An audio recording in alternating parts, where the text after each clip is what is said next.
সমুদ্র মন্থনের সময় দুই ধরনের রত্ন লাভ করা হয়েছিল। প্রথম হলাহল, যার প্রভাব থেকে এই সমস্ত সংসারের জীবের প্রাণ বাঁচানোর জন্য মহাদেব তাকে নিজের কণ্ঠে ধারণ করে নিয়েছিলেন।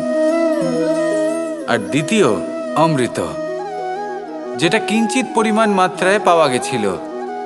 কখনো কখনো জীবনে এমন কোনো বস্তু যা আপনি প্রয়োজনের থেকেও অনেক বেশি মাত্রায় ভোগের জন্য লাভ করে থাকেন, তা আপনার জন্য বিষ প্রমাণিত হতে পারে।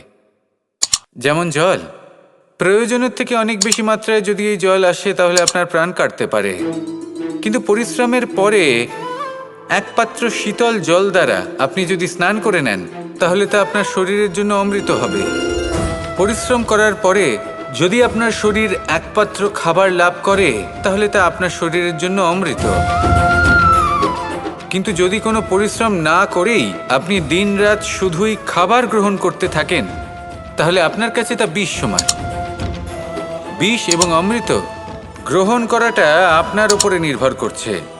কোনো বস্তু আপনার পক্ষে বিষও হতে পারে, আবার অমৃতও হতে পারে। নির্ভর করছে যে আপনি সেটা কিভাবে ব্যবহার করছেন, কতটা মাত্রায় ব্যবহার করছেন। আসুন আমার সাথে ভালোবেসে বলুন, রাধা রাধা। কর্ম কে করলেন আর কে নিজের প্রাণ হারালেন? রেশমের কীট। আর লাভবান কে হলেন? মনুষ্য জাতি।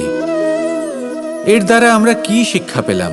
যে এই সংসারে আমরা যে কর্মই করি, সৎকর্ম করি বা অপকর্ম করি, তার থেকে লাভবান যে কেউ হতে পারেন। আমাদের বন্ধু হোক, পরিবার পরিজন হোক বা সংসারের যে কোনো ব্যক্তি হোক, যে কেউ লাভবান হতে পারেন, কিন্তু সেই কর্মের ফল কিন্তু আমাদেরই ভোগ করতে হয়। যদি আপনি সৎকর্ম করেন তাহলে তার শুভ ফল আপনিই পাবেন। তার থেকে লাভবান হয়তো এই সংসারে যে কেউ হতে পারেন।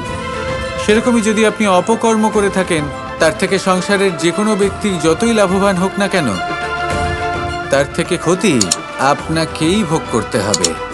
তাহলে আপনি কি সুফল চান নাকি ক্ষতিগ্রস্ত হতে চান, সেটা নির্ভর করছে আপনার কর্মের উপর। তাহলে ভেবেচিন্তে কর্ম করুন আর আমার সাথে ভালোবেসে বলুন, রাধা রাধা।